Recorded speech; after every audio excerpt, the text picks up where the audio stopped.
Why having your AWS welding certification is important.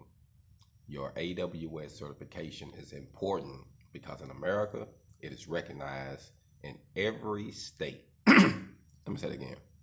It is recognized in every state. And you know what? You don't have to have a GED to get one. You don't have to have a high school diploma to get one. You don't need to go in there to graduate from college to get one. You just got to have the skills to obtain one and the money.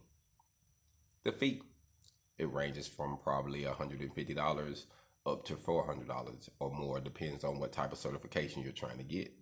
But if you're trying to become a stick welder, a MIG welder, flux core, and you're trying to get some money immediately, you're trying to start you a career, you can do that with AWS. And you can go to any state in the US and find you a job. Hold on.